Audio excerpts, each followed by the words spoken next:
ఈరోజు భారతదేశం యావత్తు మొత్తం భారత్ బంధు అనే పిలుపుతో ఈనాటి ప్రజా సంఘాలు, ఎస్సీ సంఘాలు, బీఎస్పీ, మాయావతి పక్క అదేవిధంగా వివిధ సామాజిక ఉద్యమకారులందరూ కలిసి మానవానాడు వివిధ సంఘాలందరూ కలిసి ఈరోజు భారత్ బంధు పిలుపునివ్వడం జరిగింది.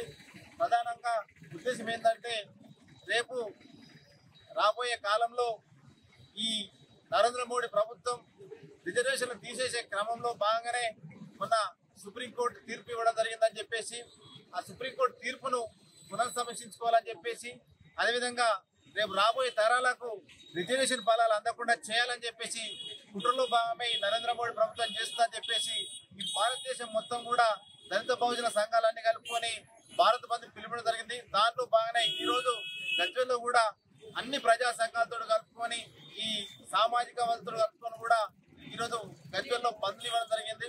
అన్ని సంస్థలు కూడా సహకరించడం కూడా జరిగింది. దాంట్లో భాగంగానే గజ్వేల్లో రేపు రాబోయే తరం కూడా రిజర్వేషన్ ఫలాలు అందాలంటే ఖచ్చితంగా ప్రతి ఒక్క భారతీయ పౌరుడు మేల్కోవాలి. ఎందుకంటే ఆనాడు బాబాసాహెబ్ అంబేద్కర్ వెనుకబడ్డ కులాలందరికీ కూడా రిజర్వేషన్ ఫలాలు అందాలి. ఆ రిజర్వేషన్ ఫలాలు అంతనే వాళ్ళు ఆర్థికంగా, సామాజికంగా, విద్యాపరంగా విజయవంతమవుతారని చెప్పేసి ఆనాడు బాబాసాహెబ్ అంబేద్కర్ రిజర్వేషన్ ఫలాలు తీసేసే కుట్రలో భాగంగానే నరేంద్ర మోడీ చాలా చాకచక్యంగా కులాల మధ్యన విభజన పెట్టి వర్గీకరణ పేరుతోటి ఈరోజు విభజిస్తుంది. కాబట్టి దీన్ని మేము వ్యతిరేకిస్తున్నాం. దాంట్లో భాగంగా ఈరోజు గజ్వేల్ బంధు కూడా పిలుపునివ్వడం జరిగింది. వర్ధిల్లాలి. ఈ ఎస్సీ వర్గీకరణ అనేది అదొక పాపకింద రేపు రాబోయే తరాలలో రిజర్వేషన్ లేకుండా మన నోట్లో అన్నం నేలపాలు చేసే విధంగా వీళ్ళు ముందుకు తీసుకురావడం జరిగింది. మనలో మనకు పంచాయతీ పెట్టి తర్వాత మనం అనేది మన రిజర్వేషన్ లేకుండా భూస్థాపితం చేయడానికి వీళ్ళు ముందు చుట్టుపోతున్నారు.